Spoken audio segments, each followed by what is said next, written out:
mewakili kelompok akan menjelaskan cara pemakaian aplikasi sekaligus mencari hadis yang akan kita bahas. Pertama ini kita tekan bahas. Setelah itu ini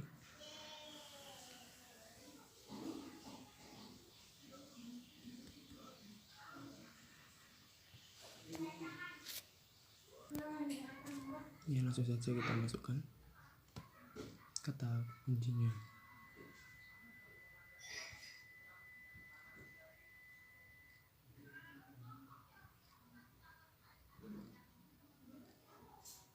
Setelah ini bahas metode.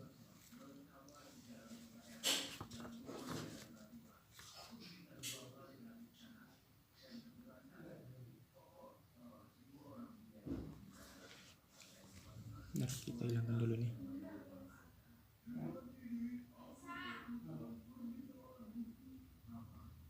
Nah, ini hadis-hadisnya ya, kalau punya saya yang atas sendiri.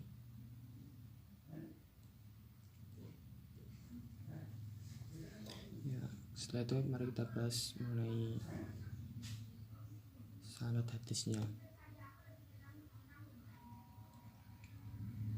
Setelah itu tekan di sini, yaitu tekan pojok atas ini ya, al-hukum ala sanad ya. Ini jadi ini apa itu namanya, ini skema sanadnya dari hadis-hadisnya. Itu pertama dari Abdullah bin Abbas, yang kedua dari Tawus bin Kaisan, setelah itu dari Laisan bin Al-Hajjaj, setelah itu Laisan bin Abi Sulaiman, yang setelah itu dari Syu'ban bin Al-Hajjaj, dan seterusnya yaitu Muhammad bin Ja'far, dan terakhir yaitu dari Ahmad bin Hanbal sendiri. Kita langsung saja melihat biografi dari pertama itu Abdullah bin Abbas. Kita cek ya, ini biografi beliau. Nama lengkapnya ini, nama lengkapnya ya. Setelah itu ini tahun wafat, dan ini tempat tinggalnya atau kota tempatnya tinggal, negara tinggal, ini tempat wafatnya. Setelah itu ini guru beliau. Di antara guru beliau itu banyak ya, ini kita lihat dulu. Yaitu ada Umar bin Yasir An-Nasai ya. Ada Jabir Abdul Al-Ansori dan lain-lainnya, bisa dilihat sendiri. Langsung saja kita ke muridnya. Ini murid-murid beliau.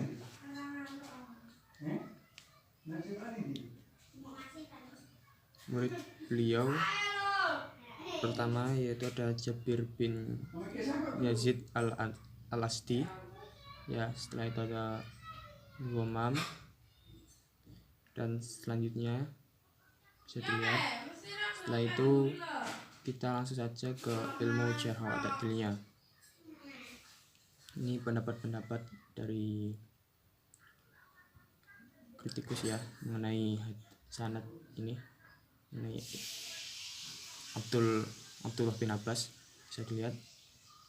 Yaitu Abu Hatim mengatakan fiqh ya. Setelah itu Ibnu Abi Hatim Ar-Razi mengatakan sahabah, Ibnu Hajar Asqalani mengatakan sahabah, dan ini Al-Dhahabi mengatakan sahabah. Bisa dilihat ya, saya nggak bisa baca panjangnya, nanti bisa dilihat, dicek sendiri untuk membuktikan.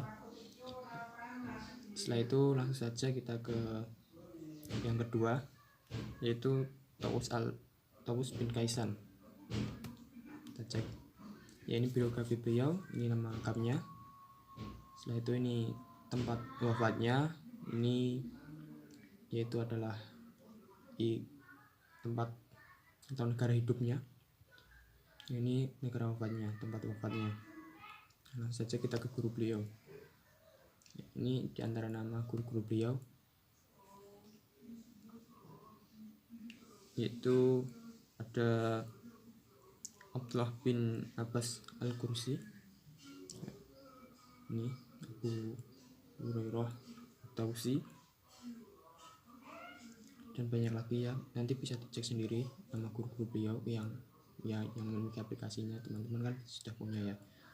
Setelah itu kita ke muridnya. Ini diantara murid-murid beliau, saya akan sebutkan beberapa saja. Itu ada Abdullah bin Taus Al-Yamani, Taus Yamani, ada seperti ada Amr bin Muslim Yamani, dan ada banyak lagi, bisa dicek. Saya scroll bawah dulu, ini ya diantara ini bisa dicek, bisa dibuktikan sendiri. Itu langsung saja kita ke ilmu jarh wa ta'dilnya.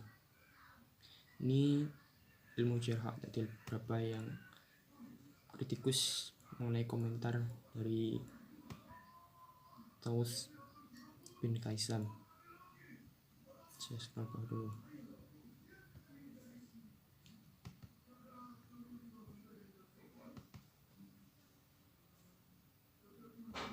Di antaranya saya bacakan mengenai komentar dari ini. Pertama, Abu Hatim Ibnu Hibban yaitu Al-Basti itu sikoh katanya. Ibnu Hajar Asqalani sikoh fadil, sikoh fakih fadil. Dan Abu Zur'ah yaitu sikoh. Nanti bisa dilihat sendiri, bisa dibuktikan, bisa dicek yang memiliki aplikasinya. Nah, itu langsung saja kita ke sanad berikutnya, yaitu Lais bin Abi Sulaim. Ya, ini nama lengkap beliau ya, Abu Lais, yaitu ia wafat pada tanggal 138 Hijriah. Tempat tinggalnya itu adalah negara tinggalnya yaitu adalah di Kufah. Ya, kita langsung saja cek guru beliau. Ini guru-guru beliau. Ya. Ada Uqramah Mauli Ibnu Abbas, bisa dicek di ini. Itu diantaranya yaitu ini guru-guru beliau. Saya scroll bawah dulu, bisa dicek nanti ya, bisa dibuktikan sendiri. Yaitu ini diantara murid-murid beliau.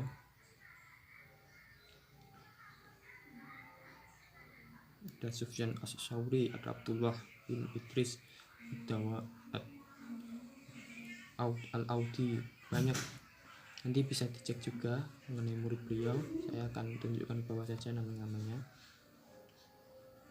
ya, nanti bisa dicek ya. Setelah itu kita ke ilmu jarh wa ta'dilnya. Mana ilmu jarh wa ta'dil?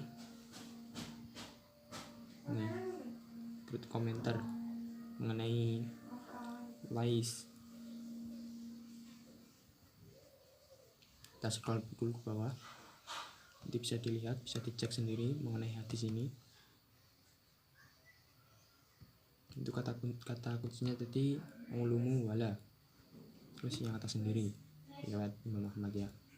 Nah, ini komentar mengenai Lais, yaitu bisa dikatakan menurut Abu Zur'ah itu lainul hadis.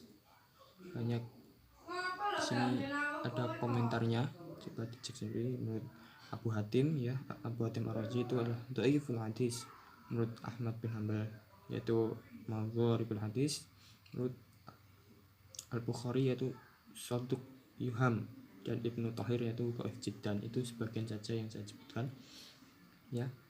Langsung saja kita ke sanad selanjutnya, yaitu Syu'ban bin Hajjaj ya.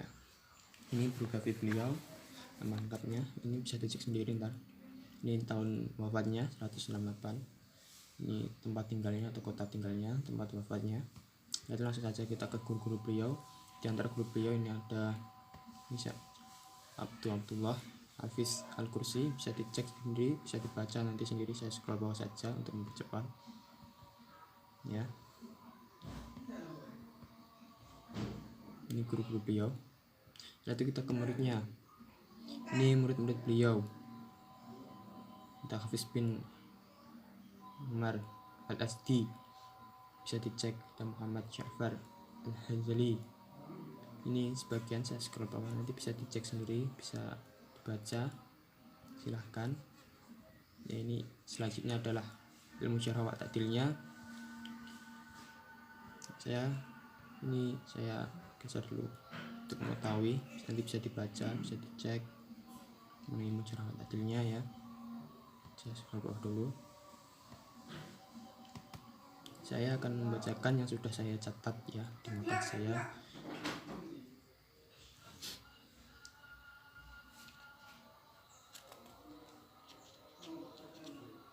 Itu menurut Ibnu Hajar Asqalani pertama itu thiqah hafid, yaitu menurut Abu Dawud tidak ada seorang pun yang lebih baik hadisnya daripadanya.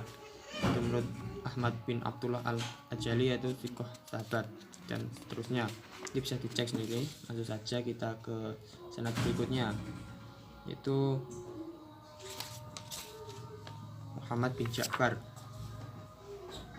ya. Muhammad bin Ja'far ini biografi beliau, ini tahun wafatnya bisa dicek sendiri. Langsung saja kita ke guru-guru beliau ya. Ini nama-nama guru beliau, bentar saya panjang biar jelas. Ini saya scroll ke bawah, nanti bisa dicek. Itu saya memberikan sedikit saja mengenai nama guru beliau. Di antaranya ada Yahya bin Sa'id Al-Ansari atau Abdullah bin Sa'id Al-Basri, bisa dicek sendiri nanti. Itu yang saya sebutkan beberapa saja. Nah, itu murid-muridnya, itu sebagian namanya saya akan sebutkan, yaitu ada Muhammad bin Walid Al-Bashari, ada Abdul Malik bin Amr Al-Qaisi,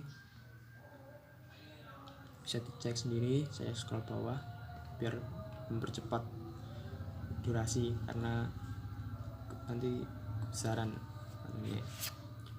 Nah, itu kita menurut kritikus ilmu syarah wa ta'dilnya, komentar mengenai beliau ya. Saya akan menyebutkan beberapa saja yang telah saya rangkum dalam makalah saya menurut beberapa ya. Yaitu menurut Muhammad bin Sa'ad yaitu thiqah, menurut Al-Ajali yaitu thiqah, menurut Ibnu Hibban yang telah disebut dalam At-Thiqah, menurut Abu Hatim Ar-Razi yaitu saduq, menurut Waqih bin Jarih yaitu sahabat kutab ya. Selanjutnya kita ke rawi yang terakhir, yaitu Ahmad bin Hanbal sendiri. Kita cek biografi beliau. Ini biografi beliau ya, ini nama lengkapnya, nanti bisa dicek ya. Nama lengkapnya itu saya sebutkan saja ya. Itu ada, yaitu Ahmad bin Hanbal, Ahmad bin Muhammad bin Hanbal Abu Abdullah Al-Saibani, yaitu nama lengkap dari Imam Ahmad bin Hanbal ya. Nanti bisa dicek ya, yaitu tadi itu ini nama lengkapnya tadi. Nah, ini tahun wafatnya, yaitu wafat pada tanggal 248 Hijriah di Baghdad, dan negeri itu punya itu juga di Baghdad sendiri. Langsung saja kita guru beliau. Nah, ini saya panjang dulu biar agak jelas. Saya scroll ke bawah guru beliau ya, nanti bisa dilihat, bisa dibaca sendiri nama guru beliau. Saya akan menyebutkan beberapa saja yang saya sudah temukan, yaitu dalam makalah saya. Itu ada Ibrahim bin Abbas As-Samiri, ada Abdullah bin Yazid Al-Adawi, ada Amr bin Mujma' Asy-Syaukani, ada Muhammad bin Ja'far Al-Hadali, ada Hasan Muhammad At-Tamimi. Dan langsung saja kita ke murid beliau, ini dari Imam Ahmad bin Hanbal sendiri. Saya akan lihat ke bawah, ini ada banyak, nanti bisa dibaca, bisa dilihat. Ini hanya sebagian saja untuk mempersingkat ya. Itu saya baca yang sudah saya ringkas dalam makalah, yaitu ada Abdullah bin Ahmad bin As-Sabani, ada Abu Dawud As-Sajistani, ada Musa bin Harun Al-Baghdadi, ada Muhammad bin Ahmad At-Tamimi, ada Ahmad bin Muhammad Baghdad ya. Itu ya, saya mengambilnya itu ada acak ya, enggak langsung segini, soalnya saya kurang paham baca ini kalau nggak ada harokatnya. Langsung saja kita ke ilmu syarah wa ta'dilnya ya. Ini bisa dilihat, ini syarah wa ta'dilnya yang mengenai komentar mengenai Imam Ahmad bin Hanbal sendiri. Saya akan scroll ke bawah dulu. Ya, saya akan membacakan ya sebagian saja yang sudah saya dapatkan atau yang saya sudah ringkas, yaitu pertama Ahmad bin Syaib An-Nasai, yaitu sikoh muridnya, yaitu Ahmad Abdul Hajjali, yaitu sikoh. Ibnu Hajar Asqalani itu sikoh. Sulaiman bin Harbi Al-Asdi, yaitu imam, yaitu Muhammad bin Said Kutub Al-Wa'di, yaitu sikoh. Itu beberapa saja yang dapat saya sebutkan. Yaitu terus mengenai warna ini, mengenai warna dalam ini skema sanad ini kita bisa lihat ini, apabila ini warna putih ini ya, ini bisa dikatakan sahabah. Apabila itu putih itu bisa dikatakan sahabah. Ya, setelah itu lanjutnya itu Tawus bin Kaisan, itu warnanya itu hijau tua ya.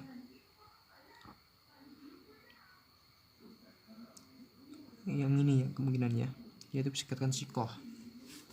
Nah, seterusnya itu Laisan bin Abi Salim, yaitu warnanya dia itu biru. Itu bisa dikatakan dia itu dhaif hadisnya. Kalau hadisnya itu betul perawinya, sanadnya itu dhaif. Nih, cacat ini ya. Di sini ya, berhenti ini catat. Yaitu menurut Syu'bah bin Hajjaj, itu ada sikoh. Dia sikoh, Muhammad bin Ja'far itu sikoh, dan Ahmad bin Hambal itu sikoh. Setelah itu bagaimana hukum sanad dari hadis ini? Kita bisa cek di sini, ya ini hukum sanadnya. Isnad dhaif. Ya. Nanti saya kurang jelas bacanya ya. Nanti bisa dicek sendiri apabila ada yang memiliki aplikasinya yang serupa. Itu di sini ya. Nanti bisa di ini. Al-hukum ala sanad. Mengenai sanadnya itu hadisnya itu bagaimana? Jadi dapat disimpulkan bahwasanya hadis dari riwayat Imam bin Hambal ini bisa dikatakan hadisnya itu dhaif ya. Sesuai dengan ini ilmu ala sanadnya, yaitu ada salah satu perawinya yang cacat di sini ya, yaitu Laisan bin Salim. Ya, mungkin inilah beberapa yang dapat saya sampaikan mengenai hadis, pembahasan hadis dalam materi yang telah kami ringkas dalam makalah. Ya, semoga bermanfaat. Apabila ada kekurangan dari penyampaian mengenai isi dalam hadis ini, saya minta maaf. Apabila ada kekurangan kata pun saya juga minta maaf. Ya, sekian, semoga bermanfaat. Assalamualaikum warahmatullahi wabarakatuh.